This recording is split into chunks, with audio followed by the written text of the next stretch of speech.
Good evening, boys and girls, ladies, and gentlemen. Turn the lights down low and shut your faces as I wrap you in the cozy blanket of a story. A story as heartwarming and soft as a mother's kiss. Or is it? Shh.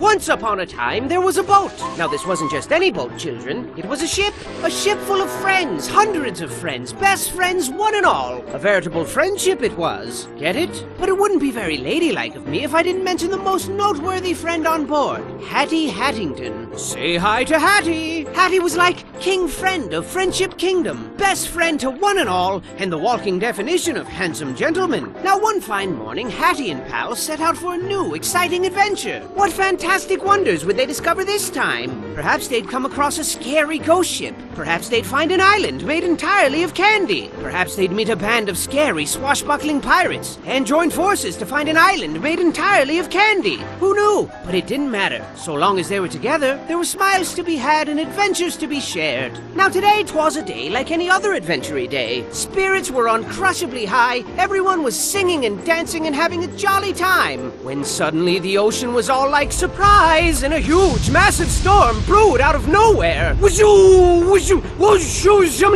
that was quick. And there was thunder, boom! And the lightning, boom! And the wind, boom! And like that, it was over. Is everyone okay? Said Hattie. I don't know what I'd do if I lost even one of you, Hattie continued. But the eye of the storm is very misleading, children. Never turn your back on it because the ocean was all like, psych! And it came back even bigger this time, twice as big. As if Poseidon himself extended his hand in friendship and they spat in his mouth. Boy, he was pissed. He was mad. And the rain came down like a shower of bullets. And the floorboards were buckling and creaking and breaking, and pieces of their ship were raining down like shards of broken dreams. And then Reginald comes upstairs and he's all like, I say, gentlemen, I do believe we're in quite a spot of bother. And everyone else was like, really? What tipped you off, genius? And then Hattie was all like, hey, be nice. Huge giant waves thrashed the boat to and fro and to, carelessly sprinkling friend after friend into the cold, unforgiving abyss of the deep, dark ocean. Everyone was screaming like, help me! Splash! Splash! And there was this huge whale like, and made it super scary. And I think there was a shark. Yep, there he is. Oh God. And then Hattie was all like, hold on to your butts. Land ho! And bang, bang, bang, smash! A shipwreck, as foretold by their fate books of fate. And while it seems like the end, this is merely the beginning of another fantastic journey for the brave crew of the SS Friendship. You sure know how to make the best of a confusing and hopeless situation, but boy, this place is quite the enigma, wouldn't you say? I would. And you know, a little warning would have been nice, before they threw us headfirst into this gladiatorial, prisony place with its perilous medley of twisted stage productions that shred the silky fabric which weaves together the fragile blanket of sanity that keeps us sane. But whatever. Either way, it's safe to say we're in quite a pickle jar here. We gotta rescue our friends and get back to Mr. Boat. I mean, they'd do the same for you, and adventuring just wouldn't be the same without, I don't know, this guy. Best chef in all the land. Food so stupid delicious, one taste would blow your face through the back of your head. Like bang, splat! And who could forget this quirky fellow? He owns a bat farm back home, and his lifelong dream is to breed a terrifying race of super bats. None of which makes any sense, of course, because he's absolutely terrified of bats. And this lovely lass always tells the best bedtime stories, hands down. Plus, she always smells like chocolate, so that's good. And then there's this guy, and this handsome fellow, and that thing. All your best friends imprisoned. And they don't like it very much because it's bad and horrible. And then there's Hattie, the best friend of all. Why did he stab us in the back and twist the blade? I mean, just this morning he gave everybody flowers and presents, and now he goes out of his way to hurt our feelings? Oh, I think not. You can't fool me. Hattie would never betray us. Betray us. Never! Something fishy's going on here, and I think I don't like it right now at all. It must have something to do with that scary, albeit fashionable hat. Sure looks evil. I mean, it's glowing red and stuff. Glowy red stuff is always bad. Everybody knows that. So what dangerous treats lie in store as we continue to unravel this treacherous sweater? I don't know, but use caution as you continue your gallant endeavor. Don't like fail and die and stuff, 'cause it's all up to you now. What? Why did it do that? That was scary.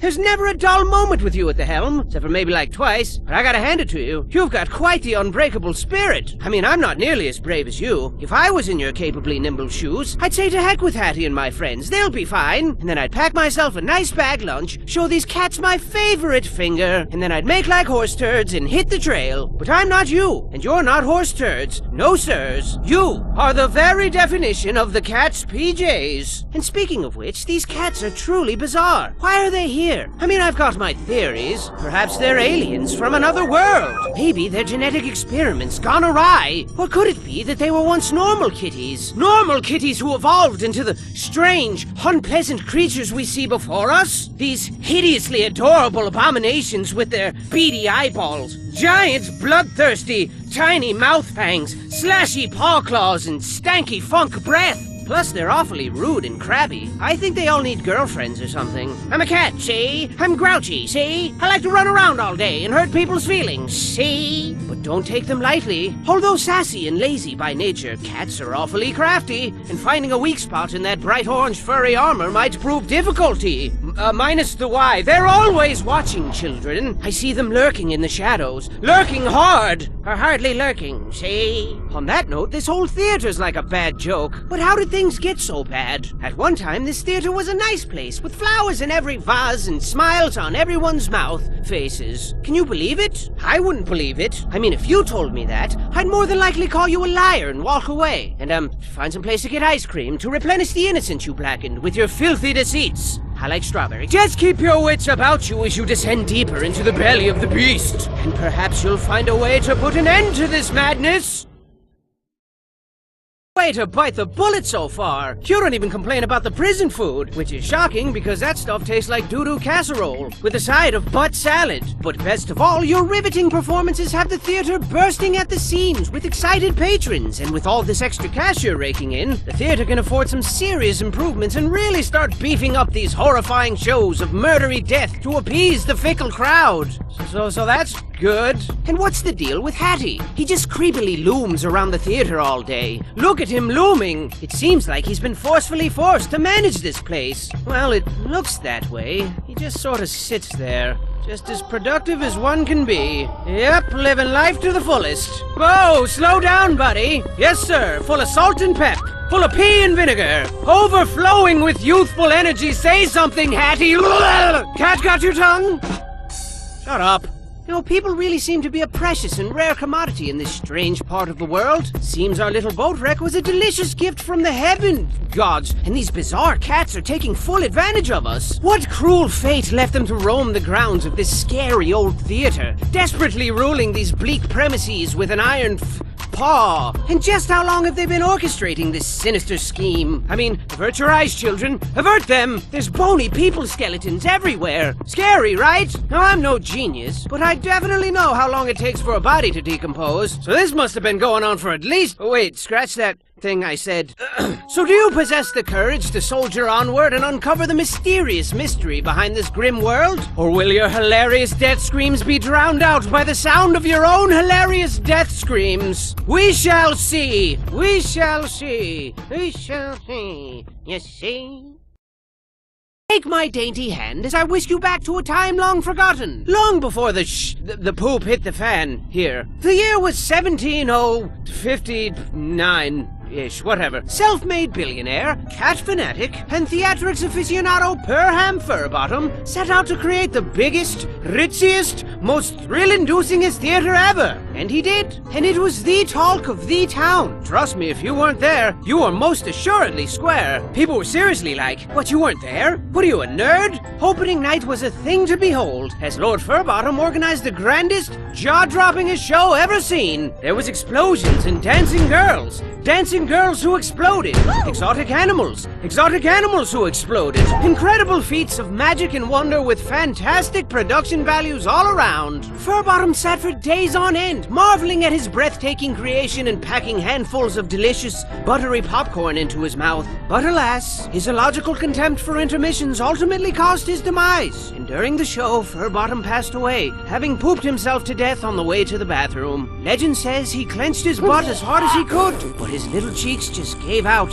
Furbottom left nothing behind but his beloved theater, his precious kitties, his hat, and of course his bloated corpse, which was lovingly drifted out to sea and immediately ravaged by sharks. And that, children, is the legend of Perham Furbottom, a respectable and apparently delicious gentleman. But the show must go on, right? Right! For thousands of years, Perham's hat passed from head to head, leader to leader, and the theater still operates to this very day. And what a piece of crap it's become! I bet Perham is rolling over in his sharks right now. I mean, everything's poorly run and the whole place stinks like pee and feet. And with everyone involved walking a fine line between moodiness and full-blown insanity, it's only a matter of time before something truly horrifying happens.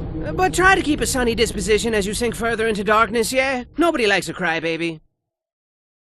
Perham's hat sure is a mystery. It vexes me so. It truly does. But where did it come from? Well, children, some say the hat was blessed by a voodoo witch doctor, and then cursed by another voodoo witch doctor like 20 minutes later. Others claim Perham was adventuring through the treacherous caves of the Nightmare Princess when he found the hat perched atop a giant ruby. A ruby that naturally formed into the shape of a skull. A human skull. Ah! But you know what I think, children? I think the hat is haunted by all the souls of its previous owners, all of their dreams and failures mashed together in a frantic, poisonous scramble of grumpiness and conflicting viewpoints. But I'm the dumb one, right? I mean, you got these voodoo nightmare princess thingies, easily the biggest crocks of stuff I've ever heard in my entire life, but I'm the dumb one. That's fine. And not just anyone can don the hat, you know. It calls out only to those who embody the exemplary qualities required. Charity, bravery, handsomeness, gentlemanity, inoffensive smell, etc. And of course, proper head size. Guess that explains why cats can't wear it. Plus, whoever heard of a cat in a hat? That's preposterous. And heavy weighs the crown. He who wears the hat calls the shots, and in a time long forgotten, maintained balance and ensured that everyone was plump and happy and wanted for nothing. But all good things come to an end, children. Well, that's not entirely true. I figure pizza will always exist. But this hat, let's just say its days of benevolent guidance are long over with. You might as well flip it over and use it as a toilet. I mean, Hattie hasn't lifted a finger to spread the wealth or encourage smiles, and the theater staff is really starting to feel unappreciated. Oh look! This smoldering unrest has given birth to a precious little storm cloud. Oh, look at his little raindrops. And if things don't change around here, this little cloud's gonna grow up into a big, giant, scary cloud and spray us all with a drenching downpour of horrifying madness. But don't lose sight of your mission. Hattie needs you more than ever now. And I know things look bleak, but even the word hopeless has hope in it. Plus, if you rearrange the letters, it spells peace-losh. The last part was probably unnecessary, I'm sorry. Now, it goes without saying, but cats really don't like to be ignored. And my oh my, the staff is really upset now. The lack of proper leadership has really twisted their fanny cheeks. Hard! Where's the appreciation? Where's the sparkly monies at? Oh yeah. Good one, bro. And as you continue to conjure magic to distract the masses, your efforts seem in vain, as your constant struggle to save Hattie and your friends has only created grander spectacles with harder obstacles to overcome. How's that for a double-edged sword? Sharp, right? And the audience loves it. The applause is deafening. The sandpapery kisses are plentiful and tickly, and they always want more. More! Bigger! Harder! That's what she's... this place is turning into quite the impressive palace of horror now. I mean, you're gonna be up to your throat in cats and lasers like pew, pew, pew, pew, and spiky things like shing, shing, shing, shing, and bombs and explosions like bang, bang, bang, bang. So I'd stay on my toes if I were you, bang, because it's gonna be a massacre. A fun house of death, except 3 times as deadly. And to ice this little predicament cake of yours, the staff is sick of Hattie's nonsense. They're sick of him. Look how upset they are. Gaze in horror at the disorderly disorder. Meow!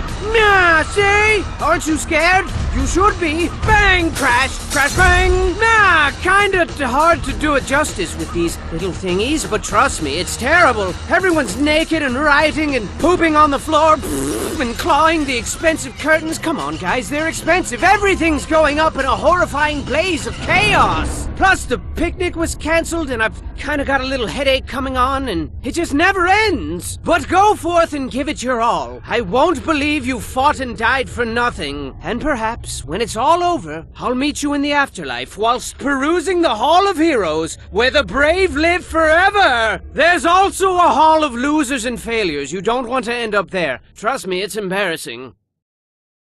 I admire your tenacity. Truly I do. For show. But things have really gotten out of control here. You've all quickly gone from precocious, lovable scamps to problematic liabilities. How ridiculous. Are we truly the only sane people on this twisted island? Or perhaps we're the crazy ones, and they're all sane. What a twist that would be. No, that's impossible. These guys are bat poop crazy. We gotta get to Hattie ASAP. As soon as home like a bullet. Mega supery fast. But you gotta get through that vault and get that key first. And this particular vault is more dangerous than telling a girl she's chubby. Oh my god! I know, right? It's a poop-inducing nightmare in there. You're gonna be killed until you're dead. But, you know, put your big girl panties on. Everybody has problems. And not to add another ingredient to your rich, chunky stew of personal problems, but the staff's out for blood now. And they mean business. Their spirits have grown far too weary, children. And a weary spirit requires sustenance. Rich, buttery sustenance. Sustenance as only sustained by killing Hattie and starting this insanity all over again with a new person. What a counterproductively futile charade this is. When will they shatter their shackles of ignorance to transcend the bane of their self-afflicted misery? When will they stop being stupid, crazy, dumb jerks? Everyone's kind of sick of it. But I guess there's no reasoning with madness. Or cats, for that matter. Seriously, try talking sense into a cat. They just stare at you with their lifeless, patronizing eyeballs for like a couple of seconds, and then they just walk away. And then you're like, don't turn your back on me. And they're like, nah. And then you're all like, and then they're all like, nah. But it is what it is, I guess. So are you ready for the most importantly important mission of your entire life? I hope so. It's time to show these guys they picked the wrong boat of friends to tangle with. Just hold on a little longer, homie. We're coming for you. It'd be nice if you could meet us halfway, but, you know, whatever. Nah! Oh, we finally made it back to the boat after a harrowing, exhausting adventure. I bet your dogs are barking. I mean, let's face it, most of that ordeal was unpleasant to the point of sucking a whole lot. But now it's time to relax in the forbidden moonlight of yesterday's promises, whatever that means, and treat ourselves to a nice big mug of hot cocoa. What do you say, Hattie? But Hattie wasn't his normal, jovial self anymore, children. He didn't say a word. He didn't even respond to hugs. Freaking hugs! He loves hugs. But he wasn't moving. He wasn't even blinking. Where's he gone to? Where? Wiki, give me that funky beat. So now it's come to an end. We tried so hard, but lost it all. And you were my best friend. You were my Hattington. Hattington. And when you reached for help, we were too late to take your hand. But we're here now. You're the moon and we're your stars. And we're here for you as you fade into the dark. Fade into the dark. I love you, Hattie.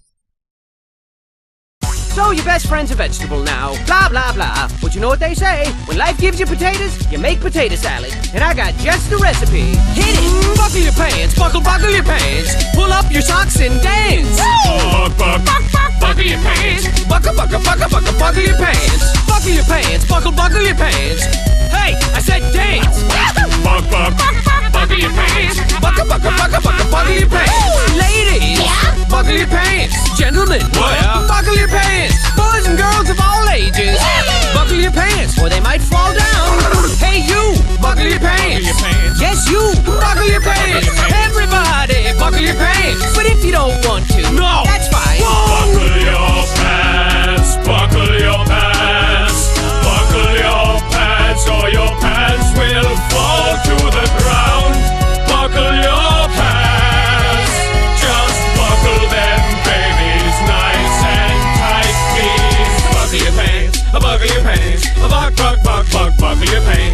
buckle your pants, buckle your pants, buckle your pants. Buckle your pants, buckle your pants, buckle your pants, buckle your pants, buckle your pants.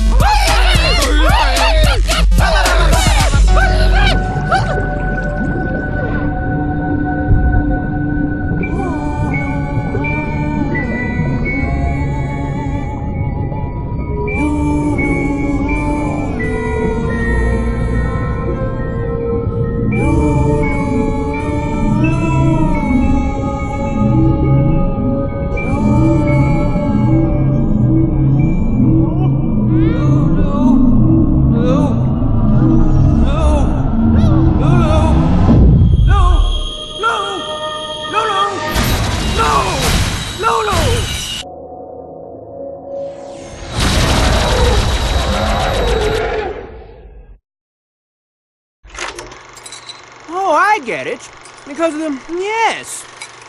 It all makes sense now.